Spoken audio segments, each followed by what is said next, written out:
One of the things that I talk a lot about in the training work that I do is this thing called the emotional dip. And it's a bit of a play on the Kubler-Ross change curve, where people end up going into this dip of negative emotions, which is quite normal, you know. So when you're stuck in that dip, for whatever reason, but well-being isn't great, mental health isn't great, you're under a lot of pressure, those normal negative human emotions will stay around for much, much longer and intensify.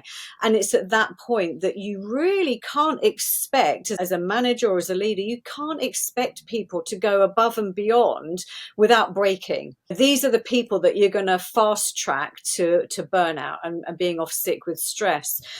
And we're seeing a lot more of that at the moment, unfortunately. So it's recognizing that if we truly want the best from our people, if we want to create an environment of psychological safety, we have to accept that we might need to do some remedial work. We might need to build some bridges. We might need to help and support people so that they come out of that negative emotional dip in a much better place. And I have to say, so many organizations do a fantastic job of offering that kind of tertiary level support. When people are ill, they will do their utmost to help them get well again.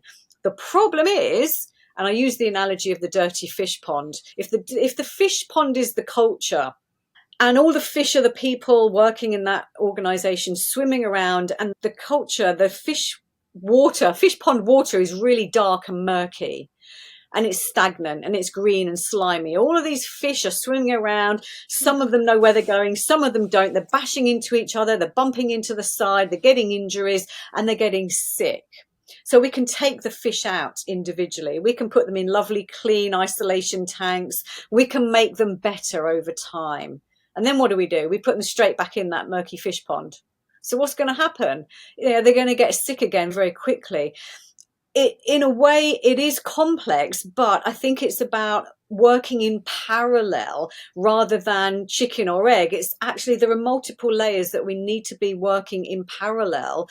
Let's make the individuals better. Let's train people individually and in teams to work better, to be more resilient, to create psychological safety. Let's also look at the systemic issues within the organization that might be creating some of the pressure in the first place. One of our images on our website is this whitewater raft, where you have these people in a whitewater raft boat. They're bobbing around on the water. Some of them look petrified. Some of them are enjoying themselves. Some of them haven't got a clue what's going on. And I say to people, what do you see in this image? It's like, oh, well, no one's leading in, there's no direction. I said, but what else do you see? Oh, the water's choppy. Why is the water choppy? Who's further upstream making that water choppy? What don't you see? Well, we don't see the people that have already fallen in, that are under the water, that might be drowning. So there's a whole complexity within an organization that creates a lack of psychological safety. And bit by bit, if we unpick it, we can get there, but everyone has to play their part.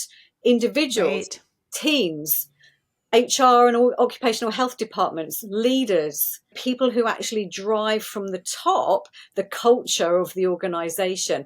And as well, the bit that I think often gets missed are the kind of procedures and systems that are set up in the organization that actually really can work against the natural evolution of psychological safety.